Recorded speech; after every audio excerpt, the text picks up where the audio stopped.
మళ్ళా పేదరికం అనేది ఎక్కువ అవుతుంది. ఎందుకంటే పని లేకపోతుంది. కరువు పని పెట్టిన దాని వల్ల అడవిలో చెట్లు పెట్టుకొని గుంతలు తవ్వి బతుకుంటున్నాము. చాలా పేద రైతులకి చెరువు గట్టులు చదువు చేసుకొని బతుకుంటున్నాము. సంవత్సరంలో 100 రోజులు పని ఇస్తామనేసి కనీసం అంటే ఒక 80-90 రోజులన్నా పని ఉంటే బతుకుంటారు. మాకు పని లేకపోతే పక్క రాష్ట్రాలకు వలస పోవాల్సి వస్తుంది. కుటుంబాలు చాలా దురదృష్టికి దిగజారుతుంది. కాబట్టి మాకు పని ఇవ్వాలి మేడం. ఎన్ఆర్ఎస్ వర్క్ ఉంటే మాకు చాలా లాభాలు ఉంటాయి. పిల్లల చదువులు బాగుంటుంది. డ్రాప్ అవుట్స్ అవ్వకుండా ఉంటారు.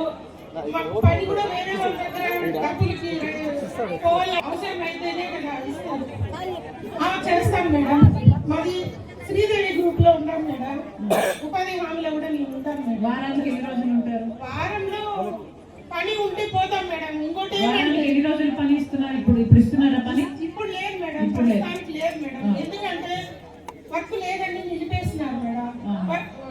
వర్క్ పని ఉంటే మాత్రం ఖచ్చితంగా పోతారు మేడం. ఎందుకంటే రైతులు కనీసం పని పోవాలంటే కూడా పగులంటే ఎండలో పోతే 300 ఇస్తారు. అది కూడా లేదంటే ఇంకా అడుక్కొని పోవాలి మేడం. అదే పని ఉండిందనుకో తెల్లారితో చల్లబొద్దులో పని చేసుకొని వచ్చి మేము రెస్ట్ తీసుకొని బతుకుంటాం కదా. అప్పుకైనా దొరుకుతుంది. ఈరోజు మాకు అవసరం ఉంటే ఆ పని లేకపోతే మాకు అప్పు దొరుకుతుంది మేడం. కానీ మాకు ఎన్ఆర్జీఎస్ వర్క్ అనేది చాలా ముఖ్యం మేడం. అడిగి అనేక రకాల ఉపయోగాలు ఉంటాయి మేడం. చెట్లు నాటుకుంటే అది కూడా మంచిదే కదా మేడం.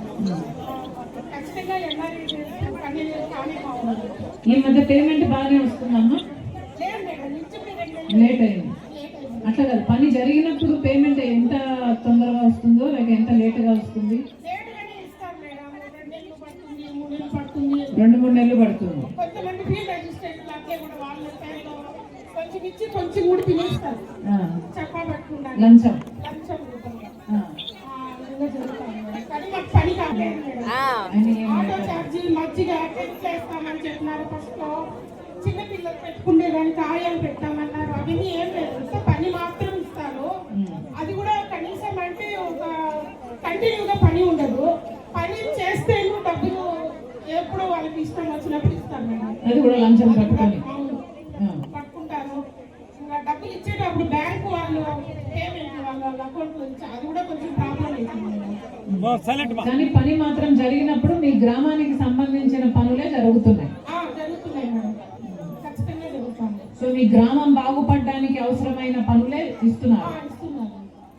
అంటే పుడికలు తీసుకోవడం కానీ, గట్టు కట్టుకోవడం కానీ, చెట్లు నాటుకోవడం కానీ, చేనులలో చదువులు చేసుకోవడం కానీ అందులో దొరుకుతాయి.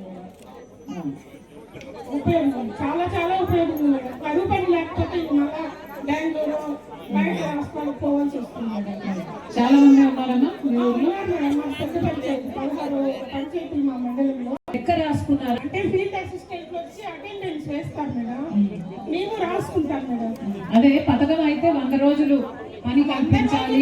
సంవత్సరంలో లేదు మేడం. లేదు. ఎన్ని రోజులు? 50 రోజులు, 60 రోజులు? 50 రోజులు 60 రోజులు ఉంటుంది. ఇప్పుడు ఇంకా వర్షాల కారణం వల్ల చెరువుల్లో నీళ్ళు వచ్చిన దాని వల్ల ఇప్పుడు ఇంకా పని తక్కువ అయిపోయింది. ఇప్పుడు లేదు అసలు లేదు.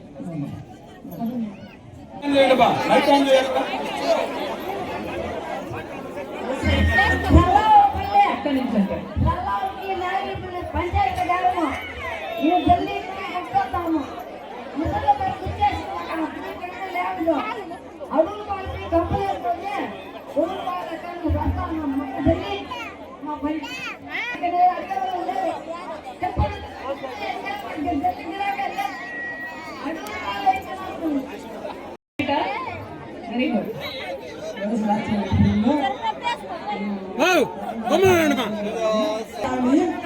మాయమైపోయింది. ఎక్కడున్నది అని చెప్పేసి నేను తాగేటప్పుడు దొరకని పరిస్థితి ఉంటుంది. ఇప్పుడు ఒక బిల్లులు, కళ్ళ బిల్లు, నీళ్ళ బిల్లు మన వైఎస్ ఉన్నప్పుడు 3 లక్షలు మాత్రం ఇప్పుడు ఆ ఉపాధి హామీ కూటమిలోకి వెళ్ళిపోయిందా లేదు ఏం లేదు కూడా తెలియదు. కాలేస్తా ఉండే యాడన ఉందా అదేమైతే తెలియదు. అంటే లోకల్ నాయకులు మాయం చేసేస్తున్నారు. ఎందుకంటే పనులు చేసుకుంటా ఉంటే ఇంకా రైతులు ఏమవుతుందండి చెప్పండి. లోకల్ నాయకులు చేస్తున్నటువంటి బిల్లులు చూపించి ఈ కూటమి ప్రభుత్వం తినేసిందన్న వీకటలో. ఇప్పుడు ఆల్రెడీ కలెక్టర్ వరకు అందరూ దీన్ని ఎంక్వైరీ చేయమని చెప్పినారు. 2 కోట్ల రూపాయలు అయితే స్వాహా అయిపోయిందమ్మా వీకోట మండలంలో. పేపర్లు అన్నింటిలోనూ వచ్చింది. అక్కడున్న నాయకులు అందరూ వచ్చేసి కలెక్టర్ దృష్టికి పోయింది. ఇప్పుడు ఎంక్వైరీ జరుగుతూ ఉంది. అంటే వీళ్ళకి ఇప్పుడు వీళ్ళకి ఎవరికి జేసీబీతో పని చేసుకుంటారు కదమ్మా, వాళ్ళే తినేస్తూ ఉన్నారు. ఇప్పుడు 2 కోట్ల రూపాయలు చెరువులో పనులు చేయించినట్టుగా మనం ప్రశ్నించినామంటే మన పైన కుట్రపూరితంగా వేరే వేరే విధాలుగా దౌర్జన్యాలు చేస్తారు. ఈ 2 కోట్లు మీరు అనేది ఉపాధి హామీ స్కామా? అవును మేడం ఉపాధి హామీ స్కామ్ లో చేసి పెట్టి చేసుకుంటా ఉంటే వాళ్ళు లోకల్ నాయకులు చేసి తింటా ఉన్నారు. కానీ సామాన్యమైన వాళ్ళు గమ్మున ఇంట్లో కూర్చొని టీవీ చూసుకుంటా ఉన్నారు. ఎందుకంటే పని లేదు వాళ్ళకి. ఇంకా పని చేయాలంటే పని ఉంటేనే కదా వాళ్ళు లోకల్ నాయకులు చేసి పెట్టి లోడ్ తినేస్తా ఉంటే మీద పని ఆడుంటుంది. అది జరుగుతా ఉండే స్కామ్. దానికి మీ దృష్టికి తీసుకొని వచ్చిన నా పేరు రహీం బాషా. నేను ఇట్లా చెప్పినాము, పెద్దోళ్ళ దృష్టికి తీసుకొని పోయినామంటే కూడా వాళ్ళ పైన కుట్రపూరితంగా వేరే విధాలుగా వాళ్ళని భ్రాంతి గురి చేసి వాళ్ళకి ఏం చేయాలో చేసే దానికి వాళ్ళు సిద్ధపడతారు. ఇంత కఠినంగా ప్రవర్తిస్తున్నటువంటి కూటమి ప్రభుత్వం ఇంకా మాటలు లేవు. ఇంకా చెప్పితే మనకి సిగ్గుచేట వాళ్ళు ఏమైనా చేయొచ్చు. మనం ఏమైనా మంచిది పేదోడు ఏమైనా చేసుకుంటాడంటే వాళ్ళకి అడిగిస్తారు. వీళ్ళు చేసుకుంటే తప్పు లేదు, వీళ్ళు ఏమైనా చేసినా తప్పే లేదు. ఈ చిన్న రైతులు ఏమైనా చేసినారంటే తప్పు వస్తున్నారు. నేను ఇంతవరకు పెద్దవాళ్ళ దృష్టికి తీసుకొని పోలేదు. నా ఆవేదన మన శివశంకర్ గారికి, మన షర్మిలమ్మ గారికి చెప్పుకున్నామనేసి నేను వచ్చినాను. కూలీ ఇచ్చినట్టు రాసుకుంటున్నారు, అవును, వాళ్ళు పంచుకుంటున్నారు. స్కామ్ జేసీబీలతో పని చేస్తారు. దాని తర్వాత వచ్చిందన్న బిల్లులు పెట్టాలి కదా, అర్థమైంది. సో జేసీబీలో చేసిన పని ఉపాధి హామీలో చేసినట్టుగా చూపించి దానికి బిల్లులు తీసుకుంటున్నారు. ఇది ఉపాధి హామీలో జరుగుతున్న స్కామ్ అని రహీం భాయ్ చెప్తున్నాడు. అమ్మా, ఈరోజు నల్లగుడ్లపల్లికి ఆంధ్ర రాష్ట్రంలో 45 రోజుల పర్యటనలో భాగంగా అమ్మగారు చాలా పెద్ద ఉద్యమానికే శ్రీకారం చుట్టారు. ఉపాధి హామీ పరిరక్షణ యాత్ర అమ్మగారు చాలా ప్రతిష్టాత్మకంగా తీసుకున్నారు ఈ ఆంధ్రప్రదేశ్ రాష్ట్రంలో. ఈ ఉపాధి హామీ పథకానికి ఆంధ్రప్రదేశ్ రాష్ట్రమే కాదు, యావత్ భారతదేశంలో కోట్లాది మంది ఆడబిడ్డలు, పేద కుటుంబాలకి కాంగ్రెస్ ప్రభుత్వం తీసుకొచ్చింది. మన వైఎస్ రాజశేఖర రెడ్డి గారు తీసుకొచ్చిన గొప్ప మహోన్నతమైన పథకాలలో ఈ ఉపాధి హామీ పథకం అనేది చాలా చాలా గొప్ప పథకం. ఈ మనము రొక్కాడనే డొక్కాడిన పరిస్థితిలో మనం ఉన్నాం. ఈ డొక్కాడిన పరిస్థితిలో ఉన్నప్పుడు ఈ ఉపాధి హామీ పథకాన్ని ఈ గవర్నమెంట్ 125 రోజులు పనిస్తామని ఏదైనా మభ్యపెట్టి ఉన్న ఉపాధి హామీ పథకాన్ని కూడా నిర్వీర్యం చేస్తా ఉంది. కాబట్టి తప్పకుండా ఈ ఆంధ్రప్రదేశ్ రాష్ట్రం మొత్తము ఒక యుద్ధంగా స్టార్ట్ అయ్యింది. ఆంధ్రప్రదేశ్ రాష్ట్రం మొత్తంలో ఉండే కూలీలందరూ ఒకటి కావాల్సిన పరిస్థితి ఉన్నది. ఇదే కాకుండా అమ్మా, ఈ రాష్ట్రంలో ఉపాధి హామీనే కాదు, ఏ ఒక్క పథకాన్ని, ఆరోగ్యశ్రీ కానీ రాజశేఖర రెడ్డి గారు ప్రవేశపెట్టిన అన్ని పథకాలని నీరు కలుస్తున్నారమ్మా. ఈ కూటమి ప్రభుత్వం పోటాపోటీ పడుతూ ఉంది. గత ప్రభుత్వానికి మించిన రీతిలో ఈ ప్రభుత్వం దౌర్జన్యాలు, రౌడీజాలు, ఎక్కడ కూడా ఇళ్ళనే కాల్చేస్తా ఉన్నారమ్మా. మన కుప్పంలోకి పోతే నామినేషన్ వేసడానికి ఒక మహిళ గీతాని భగవద్గీతలో తీసినామమ్మా. ఒక బిడ్డ, ఆడబిడ్డ బట్టలు ఓడి తీసింది భగవద్గీతలో మేము విన్నాం. నా కళ్ళెదురుగా కుప్పంలో ఒక ఆడబిడ్డని చుట్టు పట్టుకొని నా కారులో నుంచి లాక్కొని ఎక్కడికో లాక్కొని వెళ్తానమ్మా. ఎక్కడో చంద్రగిరిలో ఉండే మన చంద్రబాబు నాయుడు గారు కుప్పంగా పోటీ చేయొచ్చు, కానీ అక్కడే పుట్టిన ఒక మహిళ గీత, ఆమె నామినేషన్ కూడా వేసుకునే దానికి లేకుండా నా ముందర జుట్టు పట్టుకొని లాగి మరి కుట్టినారమ్మా. అంటే ఈ ప్రభుత్వానికి మించి ఆ ప్రభుత్వం, ఆ ప్రభుత్వానికి మించి ఈ ప్రభుత్వం రౌడీజం ఎక్కువైపోయింది. ఈ రోజు రాష్ట్రం మొత్తంలో అమ్మా శాంతి కావాలంటే సిరిమలమ్మ రావాలనే స్లోగన్ తీసుకున్నారమ్మా. అభివృద్ధి సంగతి దేవుడు, శాంతి రావాలంటే, శాంతి కావాలంటే సిరిమలమ్మ రావాలి. ఈరోజు రాష్ట్రం రౌడీజం అయిపోయింది. వాళ్ళకు మించి వీళ్ళు, వీళ్ళకి మించి వాళ్ళు. తప్పకుండా ఉపాధి హామీనే కాదు, అన్ని పథకాలని నిర్విరామంగా మొత్తం ముంచేస్తున్నారమ్మా. దోపిడీ ఈ ప్రభుత్వం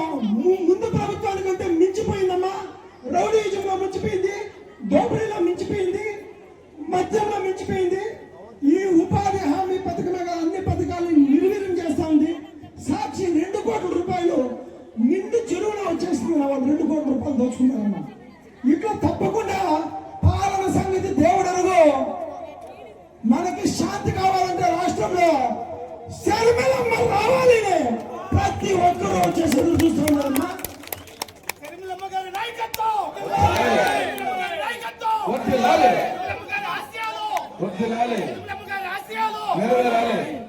శాంతి అంటే శర్మిలమ్మ రావాలి. శాంతి కావాలంటే రాష్ట్రంలో శాంతి కావాలంటే కమ్యూనిజం పోవాలంటే అన్ని పథకాలు తిరిగి రావాలంటే వైఎస్ రాజశేఖర రెడ్డి గారి ప్రభుత్వం తిరిగి మళ్ళీ రావాలంటే శర్మిలమ్మ రావాలి.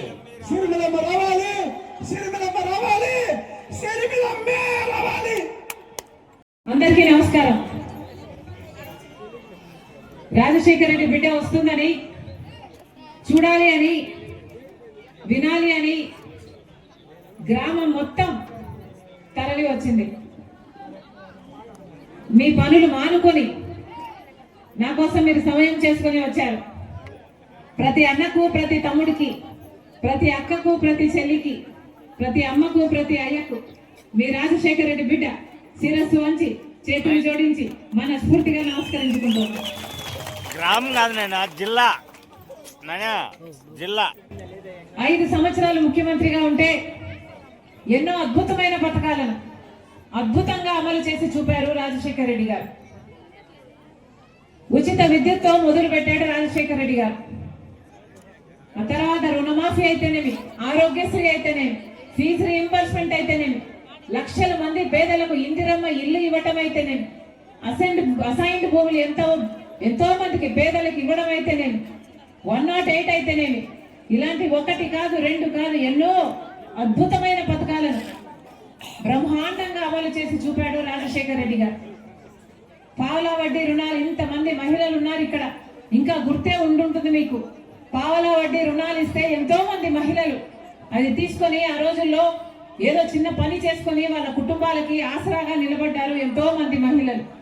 ఎంతో గర్వకారణం రాజశేఖర రెడ్డి గారికి. మహిళలు వాళ్ళ కాళ్ళ మీద నిలబడుతున్నారు అంటే చాలా సంతోషించేవాడు. అలాంటి ఒక పథకమే కరువు పని ఉపాధి హామీ పథకం. మహాత్మా గాంధీ జాతీయ గ్రామీణ ఉపాధి హామీ పథకం, చాలా చోట్ల కరువు పని అంటారు. ఆ పథకం కూడా ఎంతో మంది ఆడవాళ్లకు సైతం భరోసాను కలిగించిన పథకం. కష్టార్జితం, కష్టం చేసుకుంటే పనికి వెళ్తే ఆ పనికి జీతం వస్తే, వేతనం వస్తే దాంతో వాళ్ళ కుటుంబాలు, వాళ్ళ బిడ్డలు బ్రతికించుకున్న రోజులు. ఈ రోజు వరకు కూడా కరువు పని జరుగుతూనే ఉంది. కానీ ఆ రోజు జరిగిన కరువు పనికి ఈ రోజు జరుగుతున్న కరువు పనికి చాలా తేడా ఉంది. ఇందాక ఆ మహిళలు చెప్పినట్టుగా కరువు పనికి పేమెంట్లు సరిగ్గా ఇవ్వటం లేదు. ఇందాక తను చెప్పినట్టుగా కావాల్సినంత పని ఇవ్వటం లేదు. 100 రోజులు ఇవ్వాల్సి ఉంటే 100 రోజులు ఇవ్వటం లేదు. ఇంతకుముందు చెప్పినట్టుగా లంచాలు తీసుకుంటున్నారు. ఇంకొక రహీం భాయ్ చెప్పినట్టుగా పెద్ద పెద్ద స్కాములే చేస్తున్నారు. జేసీబీలు పెట్టి ఉపాధి హామీ అని చెప్పి ఆ డబ్బులతో దొంగతనం చేయటానికి ఇలా ఎన్నో అవకతవకలు జరుగుతున్నాయి. కానీ రాజశేఖర రెడ్డి గారు ముఖ్యమంత్రిగా ఉండగా కాంగ్రెస్ పార్టీ ప్రవేశపెట్టిన ఈ గొప్ప పథకం కాంగ్రెస్ పార్టీ అధికారంలో ఉన్నన్ని రోజులు బ్రహ్మాండంగా జరిగింది. ఆ రోజుల్లో అసలు ఆటో ఛార్జీలకు కూడా మజ్జిగ, మంచినీళ్లు, ఒక టెంట్ వేసి చిన్న బిడ్డలను చూసుకోవడానికి ఇవన్నీ కూడా ఏర్పాటు చేసేవాళ్ళు. మరి ఈ రోజు అవేవైనా ఉన్నాయా అంటే ఎక్కడ అడిగినా కూడా, ఏ ఊర్లో, ఏ జిల్లాలో ఎక్కడ అడిగినా కూడా అవేవీ లేవమ్మా. మాకు పనికి జీతం ఇవ్వడమే, మా పనికి వేతనం ఇవ్వడమే కష్టమైపోయింది, అది కూడా 2 నెలలకో 3 నెలలకో పడుతుంది అని చెప్తున్నారు. ఇంత నిర్వీర్యం చేస్తున్నారే ఉపాధి హామీ పథకం. ఎందుకో తెలుసా? కారణం ఒకటే, కేంద్ర ప్రభుత్వాన్ని డబ్బులు ఇస్తుంది ఉపాధి హామీకి. కేంద్ర ప్రభుత్వానికి సంవత్సరానికి 86,000 కోట్ల రూపాయలు ఖర్చు అవుతుంది ఉపాధి హామీకి. ఎంతో కోట్ల మంది ప్రజలకు దేశంలో మొత్తము ఉపాధి హామీ డబ్బులు ఇవ్వడానికి. కానీ ఉపాధి హామీకి డబ్బులు ఇస్తే అది నేరుగా పేదవాళ్ళకు పోతుంది తప్పితే బీజేపీ నాయకులకి, బీజేపీ బినామీలకి, బీజేపీ కార్పొరేట్ కంపెనీలకు ఏది మిగలటం లేదు. ఆ డబ్బులు మిగిల్చుకోవడానికే ఇప్పుడు ఈ ఉపాధి హామీ పథకాన్ని మొత్తానికే నీరు గార్చాలి, వీలైతే ఎత్తేసేయాలి అని చూస్తుంది బీజేపీ ప్రభుత్వం. మహాత్మా గాంధీ పేరు పెట్టుకున్న ఈ ఉపాధి హామీ పథకానికి బీజేపీ పార్టీ ఆల్టర్నేటివ్ గా ఇంకొక పథకం తీసుకొస్తుంది, విబి గ్రామ్ అని. ఎలాగైతే మహాత్మా గాంధీని ఆర్ఎస్ఎస్ సభ్యుడు గాడ్సే చంపేశాడో అలాగే మహాత్మా గాంధీ పేరు పెట్టుకున్న ఈ ఉపాధి హామీ పథకాన్ని కూడా బీజేపీ నాయకుడు మోడీ చంపేస్తున్నాడు. గాడ్సేకి మోడీకి ఇద్దరికి పెద్ద తేడా లేదు. ఎందుకంటే ఇద్దరు మహాత్మా గాంధీ ఆశయాలను చంపేస్తున్న వాళ్ళే. అసలు కాంగ్రెస్ పార్టీ తెచ్చిన ఉపాధి హామీ పథకానికి ఎంతో మందికి భరోసా కలిగించింది. ఎందుకంటే అదొక హక్కు. ఏ గ్రామంలోనైనా ఎవరైనా అడిగిన 15 రోజుల్లో గ్రామ పెద్దలు పని కల్పించాలి. అలా 100 రోజులు పని కల్పించాలి. సంవత్సరంలో పని చేసినందుకు 15 రోజుల్లో బిల్లులు చెల్లించాలి. ఇది చట్టం చెప్తుంది. కానీ ఇప్పుడు బీజేపీ తెచ్చే కొత్త చట్టంలో, బీజేపీ ఉపాధి హామీలో అసలు ఇంకా ఇవేవి హక్కుగా అడిగేదానికి అవకాశమే లేదు. ఎందుకంటే వాళ్ళు చెప్తారట ఎక్కడ ఏ పని చేయాలి అని, వాళ్ళు నోటిఫై చేస్తారట ఏ గ్రామంలో ఏ జిల్లాలో పని జరగాలి, ఎక్కడ పని జరగకూడదు, ఎప్పుడు జరగాలి, ఎప్పుడు ఆగిపోవాలి అని కేంద్ర ప్రభుత్వం చెప్తుందట. ఇది ఎక్కడి న్యాయం అని అడుగుతున్నా. అంతేకాదు మహాత్మా గాంధీ ఉపాధి హామీ పథకంలో ఇంతకు ముందు గ్రామ పంచాయతీల్లో ఈ పని గురించి ఏ పని చేస్తే బాగుంటుంది, మా గ్రామానికి మనకు రోడ్లు కావాలా, బావి కావాలా, చేనులో ఏమైనా గట్టు కావాలా, లేకపోతే పుడికలు తీయాలా, ఇలా గ్రామానికి ఏ పనులు కావాలో ఆలోచన చేసి గ్రామం కోసం, గ్రామ అభివృద్ధి కోసము ఉపాధి హామీ పథకాన్ని వాడేవారు. దానికోసం గ్రామస్తులు పనిచేసేవారు, దానికోసము డబ్బులు ఇచ్చేవారు. కానీ ఇప్పుడు అలా ఉండబోదు. బీజేపీ పార్టీ చెప్తుందట, మోడీ చెప్తారట ఎక్కడ పని చేయాలి అని. అంటే పక్కన ఒక రోడ్డు పనో లేకపోతే ఒక ప్రాజెక్టు పనో జరుగుతుంటే అది ఒక కాంట్రాక్టర్ కి ఇస్తే ఆ కాంట్రాక్టర్ కింద మీరందరూ వెళ్ళి పని చేయండి అని బీజేపీ చెప్పబోతుంది అన్నమాట.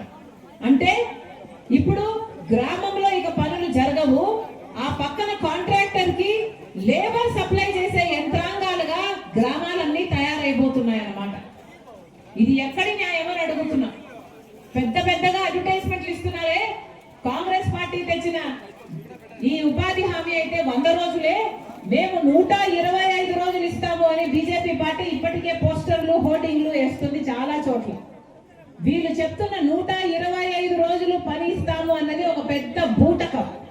ఎందుకంటే గత సంవత్సరం 2025లో ప్రభుత్వము మన ఆంధ్ర రాష్ట్రంలో సగటున ఇచ్చింది కేవలం 52 రోజులు పని మాత్రమే. 100 రోజులు కూడా ఇవ్వలేదు చట్ట ప్రకారం. 100 రోజులు పని ఇవ్వాలి అని చట్టం చెప్తున్నా 100 రోజులు ఎక్కడా ఇవ్వలేదు. సగటున ఎక్కడ చూసినా 52 రోజులు మాత్రమే పని కల్పించింది గత సంవత్సరము కూటమి సర్కార్. మరి కనీసం 52 రోజులు కూడా చక్కగా పని ఇవ్వని వాళ్ళు, ఇవ్వలేని వాళ్ళు 125 రోజులు ఇస్తారంటే నమ్మొచ్చా? చట్ట ప్రకారం 100 రోజులు పని ఇవ్వాలి, కానీ ఇవ్వని వాళ్ళు 125 రోజులు ఇస్తామని చెవులో పూలు పెడుతున్నారు. ఈ 125 రోజులు పని ఇస్తాము అనేది ఒక పెద్ద బూటకం, మోసం, అబద్ధం. 125 రోజులు మాటికి పని ఇవ్వరు. ఎందుకంటే వీళ్ళకి 52 రోజులు ఇవ్వడానికి కూడా ఇష్టం లేదు. ఇచ్చిన పనిని కూడా పేమెంట్ ఇవ్వకుండా ఇప్పటి వరకు సతాయిస్తున్నారు. గత సంవత్సరంలోనే 2025లో మన రాష్ట్రంలోనే చంద్రబాబు గారు ముఖ్యమంత్రిగా ఉండగా 8.5 లక్షల జాబ్ కార్డులను తీసేశారు. నిజంగానే వీళ్ళకు 125 రోజులు పని ఇచ్చే చిత్తశుద్ధి ఉంటే 18.5 లక్షల జాబ్ కార్డులు తీసేస్తారా? నిజంగానే వీళ్ళకు 125 రోజులు పనిచ్చే చిత్తశుద్ధి ఉంటే పూర్తి భారం ఇంతవరకు కేంద్ర భరిస్తుంటే దాన్ని ఇప్పుడు రాష్ట్రాల మీదకి తోస్తారా? ఇంతకు ముందు 100% కేంద్రమే పెట్టుకునేది ఉపాధి హామీ ఖర్చు మొత్తం. కానీ ఇప్పుడు బీజేపీ తెస్తున్న ఈ కొత్త చట్టంలో కేంద్రం మొత్తం 100% ఖర్చు పెట్టుకోదట. కేంద్రం 60% పెట్టుకోవాలని. ఇక రాష్ట్రం 40% ఖర్చు ఉపాధి హామీకి పెట్టుకునే స్తోమత మన రాష్ట్రానికి ఉందా? ఇప్పటికే ప్రభుత్వ జీతాలు కూడా ఇవ్వడానికి చంద్రబాబు గారి దగ్గర డబ్బులు లేవు. ఇక ఉపాధి హామీ పెట్టుకుంటాడు అంటే మన చెవులో పూలు పెట్టినట్టే. ఇది వరకు 500 కోట్లు ఖర్చు అయ్యేది ఉపాధి హామీకి రాష్ట్రానికి, కేవలం పనిముట్ల కోసం చిన్న ఖర్చు అయ్యేది. కానీ ఇప్పుడు కేంద్రం భరించదు, మొత్తం రాష్ట్రమే పెట్టుకోవాలి అంటే దాదాపు 5,000 కోట్లు పైమాటే. ఇక చంద్రబాబు ఇది పెట్టుకోడు, ఈయన పెట్టుకోలేదు కాబట్టి 60% కేంద్రం పెట్టుకోవాల్సింది కూడా పెట్టుకోవాల్సిన అవసరం ఉండదు. ఇది వీళ్ళ కుట్ర. మొత్తానికి అందరూ కలిసి ఉపాధి హామీ పథకాన్ని ఎత్తేయాలని చూస్తున్నారు. మీ అందరి దగ్గర కూడా వచ్చి ఉపాధి హామీని కాపాడుకునే దిశగా మాలో చేయి కలిపి అందరము కలిసి పోరాటం చేయాలని మీ దగ్గర కోరటానికి వచ్చింది రాజశేఖర రెడ్డి బిడ్డ కాంగ్రెస్ పార్టీ తరఫున. ఉపాధి హామీ పథకం అన్నది ఎంతో మంది ఆ కుటుంబాలను నిలబెట్టింది. కానీ కరువు ప్రాంతాలలో, రాయలసీమ లాంటి ప్రాంతాలలో కూడా ఉపాధి హామీ తీసేస్తే ఇక పని లేక ఆకలి చావులన్నా చూడాలి, లేకపోతే వలసలన్నా పోవాలి.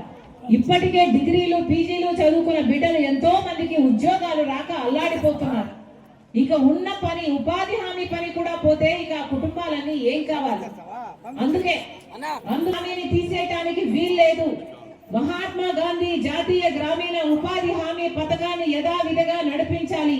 వీలైతే 400 రూపాయలు కూలీని కూడా గ్యారంటీగా చేయాలి. తప్పితే ఉన్న పనులను కానీ, జాబ్ కార్డులను కానీ, లేకపోతే గ్రామస్తులకి ఇప్పుడు ఇచ్చిన ఈ స్వతంత్రం కానీ, గ్రామంలో చేసుకోగలిగిన పనులను వాళ్ళే నిర్ణయించుకునే స్వతంత్రం కానీ జోలికి రాకూడదని కాంగ్రెస్ పార్టీ డిమాండ్ చేస్తుంది.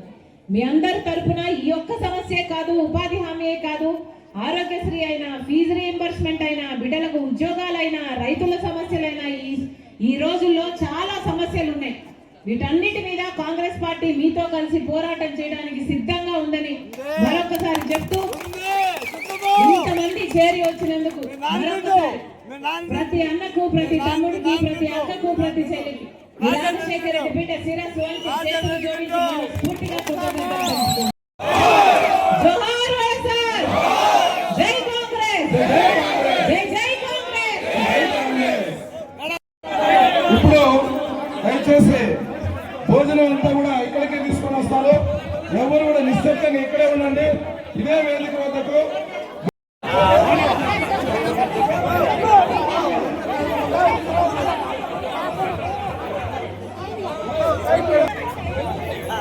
పవన్ నియోజకవర్గం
మార్కెట్ కడికి పోలా మార్కెట్